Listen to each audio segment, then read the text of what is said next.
সপ্তাহে অন্ততপক্ষে একদিন হলেও এই উপকরণগুলি চুলে ইউজ করে দেখতে পারো। তোমাদের যাদের চুল পড়ার সমস্যা আছে, চুলে খুশকি, এমনকি চুলে আগে ফেটে যাচ্ছে, তাদের সমস্যাগুলো আর থাকবে না আর কি। তো যাই হোক বন্ধুরা, দেখো আমি প্রথমে কাছে ফ্রেশ অ্যালোভেরা জেল গ্রেটারের সাহায্যে নিয়ে নিয়েছি, আর এখন হচ্ছে দিয়ে দিচ্ছি নারকেল তেল আর হচ্ছে লেবুর রস।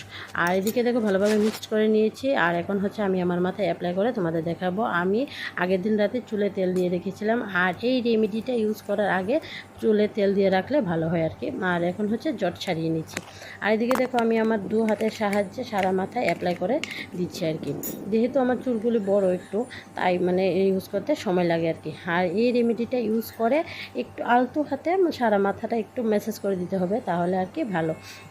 আর এদিকে দেখো যাদের চুলের আগা ফেটে যাচ্ছে, তারা চুলের আগার মধ্যে একটু লিকুইড নিয়ে ভালোভাবে দু হাতের সাহায্যে ম্যাসাজ করে দেবে, তাহলে দেখবে চুলের আগা ফেটে যাওয়ার সমস্যাটা অনেকটাই দূর হয়ে যাবে। আর এদিকে দেখো এই রেমেডিটা ফলো করলে তোমাদের চুল পড়ার সমস্যা যেমন কমবে, নতুন চুলও গজাবে আর কি। আর দেখো ভালোভাবে ম্যাসাজ করে দিয়েছি আমার সারা চুলের মধ্যে। তোমরা যাদের চুল পড়ার সমস্যা আছে, তার সমস্যাটাও অনেকটাই কমে যাবে।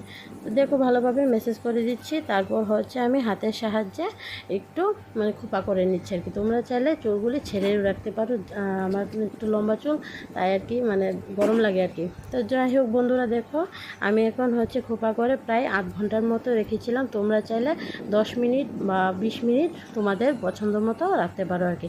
আর তারপর হচ্ছে আমি কীভাবে চুলে শ্যাম্পু ইউজ করি সেটা তোমাদের দেখাচ্ছি। তো চলো প্রথমেই দেখিয়ে দিই, আমি আমাদের গাছ থেকে ফুল গাছ থেকে আর কি এই জবা ফুলগুলি নিয়ে এসেছি। আমার কাছে লাল জবা ছিল না, তাই এই কালারের এই যে পিঙ্ক কালার জবাগুলি নিয়ে এসেছি। নিয়ে হচ্ছে ভালোভাবে পরিষ্কার করে নিচ্ছি।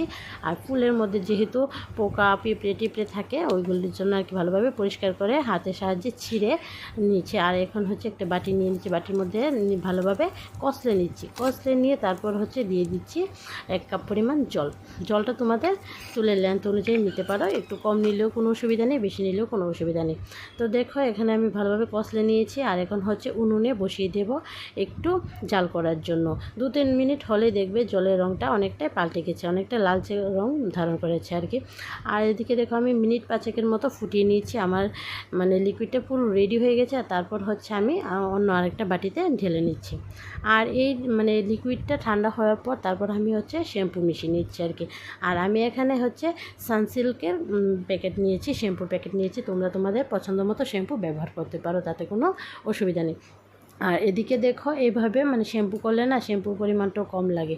তো যাই হোক বন্ধুরা, দেখো ভালোভাবে মিক্স করে আমি এখন হচ্ছে শ্যাম্পু করে নিয়েছি, ওই স্কিপটা নেওয়া হলো না। আর এভাবে শ্যাম্পু করলে না শ্যাম্পু করার পর কোনো কন্ডিশনার ইউজ করতে হয় না, চুলগুলি পুরো স্মুথ আর সিল্কি হয়ে যায়। একটি মাত্রবার এই রেমেডিটা ফলো করে শ্যাম্পু করে দেখো, তোমরা তোমাদের চুলে দারুণ রেজাল্ট দেখতে পারবে।